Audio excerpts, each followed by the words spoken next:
Welcome to our eSignal weekly Forex forecast. My name is Jay Norris. I'm a trading instructor at Trading University. As always, we need to remind you that trading involves risk of loss and is not suitable for all investors. First market we're going to take a look at will be the Australian US dollar. What did we say last week about that level just above 93 even? We said, if there's one thing that would turn us off from this market, it would be that this particular pattern here, from you take that low to that high, if it retraces beyond that level, then it goes from being a bullish pattern to now shifting to bearish, and that is the case. Look, it just barely closed below there, so we're no longer in the bull camp here. Not outright bearish. I'd like to see a pretty good rally before I would consider selling it. On the other hand, we're no longer buying dips here, so we're kind of neutral to leaning bearish longer term on the Australian dollar. This is a daily chart, so the Aussie's weaker this week than it was last week, and that's enough for us to shift into the bearish camp. I'll show you our RTT ratio on that, our risk tolerance threshold ratio. Here's the Aussie. All those short-term patterns shifted bearish. That secondary pattern anywhere from 2.5 months to 9 months, still bullish though. Next market we'll take a look at will be the Dollar Chief. Dollar Chief, you had the nice breakout above 90 even, and we believe in that. We're pretty bulled up on this guy long term. We showed you that weekly and that monthly chart last week. I'll click on it again, but I do want to say, a lot of times you get a breakout and you get all the patterns shifting at once. Here, I'll show you the ratio for here. You still have a primary pattern down, but when you get everyone leaning towards one side of the boat, everyone's long here, there's no one left to buy, right? So typically you'll get that counter trend move, and that's exactly what you had Friday, a counter trend move down. Thursday into Friday, kind of notorious for that. A lot of experienced traders understand that. They'll even anticipate that by trading counter trend towards weekend. And I think that's what you saw here. Wouldn't surprise me if that counter trend move does go a little bit further, but longer term we're definitely interested in buying a dip here, and we're definitely still more interested in taking buy signals and sell signals overall in the Swissy. Here, I'll show you that long-term pattern, and this is when you have these major breakouts, you have to look at those longer-term charts to put everything in perspective. There it is. Look at how much room you have on the upside.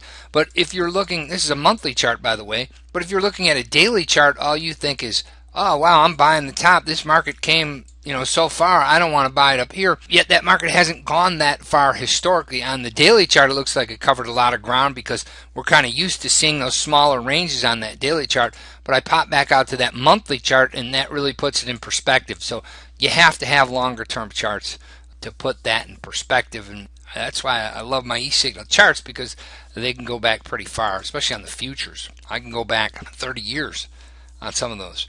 Okay, next market, the dollar index. There's the dollar index, almost an identical chart to the Swissy, and again, you have to put it in perspective.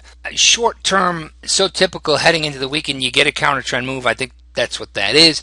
Wouldn't surprise me if we see a little bit more downside. Same story in the RTT ratio, your risk tolerance threshold ratio. Everyone gets leaning towards one way. Everybody's long short term.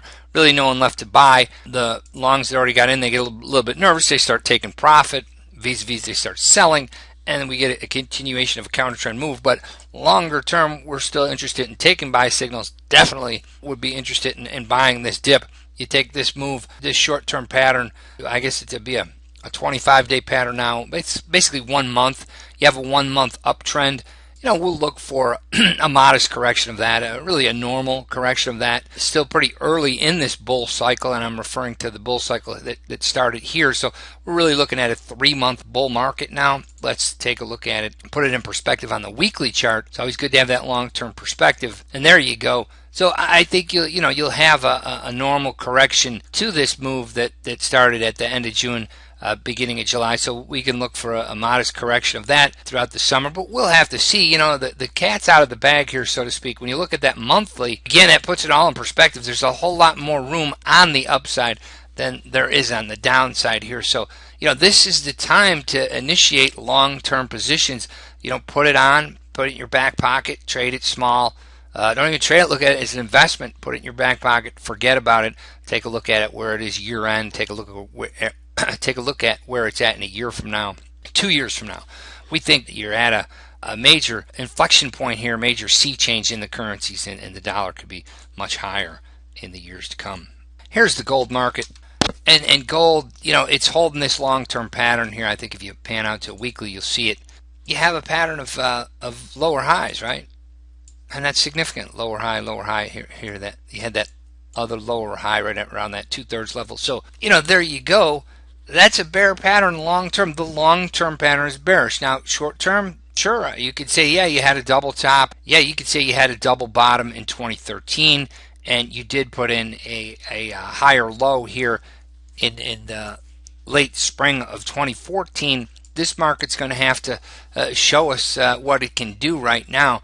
I'm always leaning towards that longer term pattern of lower highs, and that's a bearish pattern, albeit I guess you'd have to say you're neutral for the most part in 2014. Last market will be dollar yen. In dollar yen, no surprise. Let me drop back down to a daily chart. No surprise, you had a big move on the upside, right? And that just goes back to what I'm always saying. Hey, I like this market at 101. You got to get that market. Here you have a double bottom on the approach to 101. That's a great thing. In our method, let's say we were trading a daily chart, or here I'll go into a weekly chart. Our method, you have the double bottom on that purple line.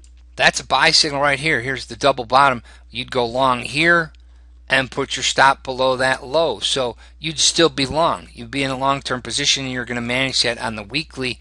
Here it's probably easier to see on the daily. So, there you go. No surprise you had a pretty good rally in dollar yen. And I think, that's probably a harbinger of what you're going to see when this correction in the dollar index and the Swissy, which started just yesterday, when that correction lower for those markets, dollar index, Swissy, probably higher for the euro, when that correction runs its course, and it'll probably be a relatively short term. You never know. It's an awful slow time of the year. It's August, the dog days. But when that correction does run its course, I think you'll see more of this price action where you had that pretty sharp rally. And again, you get a double bottom above 101.